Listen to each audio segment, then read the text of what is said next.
Cody No Love versus Sugar Sean O'Malley in 2022. Guys, welcome back to the channel though. Before we get into today's video, do me a quick favor, hit that subscription button. Cody No Love versus Sugar Sean O'Malley. Cody recently just lost a fight on the 11th of December in 2021, so a couple weeks ago, via knockout at the 125 division against Cody Garbrandt. Honestly, kind of a brutal knockout, okay?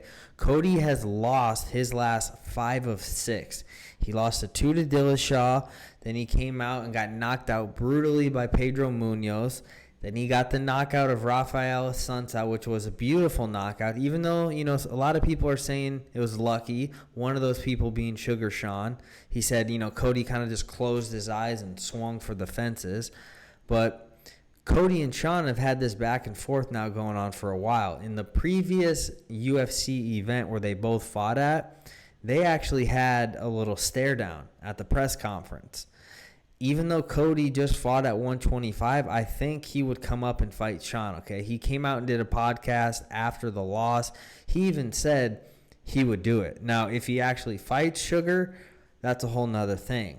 Now, if this fight goes down, I want to talk about a couple of things. Cody, somebody needs to talk to him and tell him, listen, okay, we got to a title fight here going 11-0. Yeah, you knocked out a lot of people, but it's different now. For whatever reason, your chin just can't take a lot of these punches.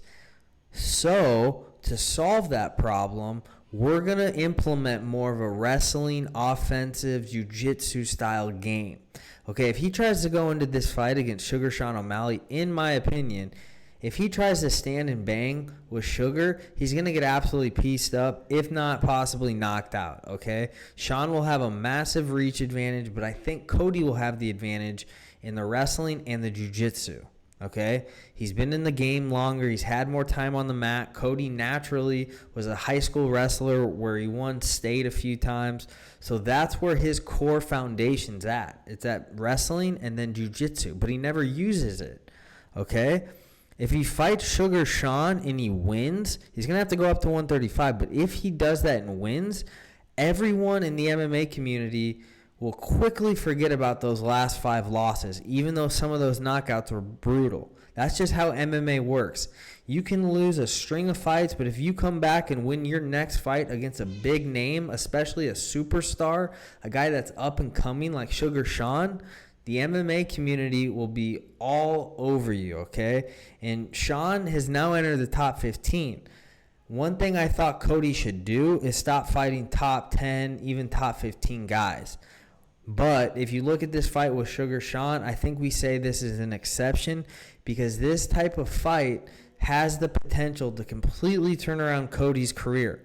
Because right now, losing 5 out of your last 6, if he loses again, it's going to be tough for Dana to be like, hey, let's bring you back and sign a long fight contract for you.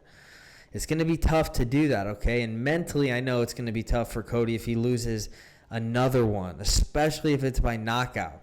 I think he just needs to be a little more calculated with how he approaches these fights, maybe have a better game plan, and who knows, maybe he's had better game plans and he's just not implementing them, okay? I think he's got a good team out in Northern California at Team Alpha Male, but if he's going to move forward and try to go for a belt again, he needs to remember that his chin is not what it used to be on his way up when he was 11-0 getting to that UFC title fight. If you guys watch anything that Chael Sonnen says, he thinks that fight that Cody had against Dominic Cruz was the best performance from any 135-pounder in the world at any time in history of MMA. It's a bit dramatic by Chael, but that's Chael. I will say this. That performance he had to win the belt against Cruz was phenomenal. He didn't knock Cruz out, but he completely dominated him, okay? His footwork was amazing. His head movement was amazing. Everything about that fight was perfect, okay? If Cody can get back to that type of form, he will be able to get a title shot again and possibly be another UFC champion. However, I don't think he has any future at 125. As you get older, it gets harder to cut weight. So I think Cody needs to go back up to 135, realize he is a natural 135-pound fighter. That's where he won his title. Okay, he's 5'7". He's not like some of those other guys at, 125 that are like 5'4", 5'5". Cody is, he's somewhat tall for that division, for those 125, 135 divisions.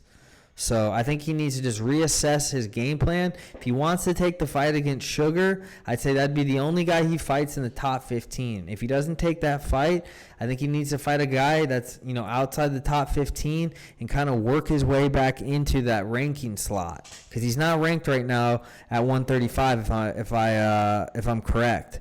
But guys, let me know in the comments below what you think Cody No Love should do next. Do you think he can bounce back from being, losing his last 5 out of 6 and brutal knockouts too, I must add? Or do you guys think, he can come out and beat Sugar Sean? Let me know in the comments. I'm interested to see what you guys say. Thanks again, though, for tuning in. And until next video, I'm out.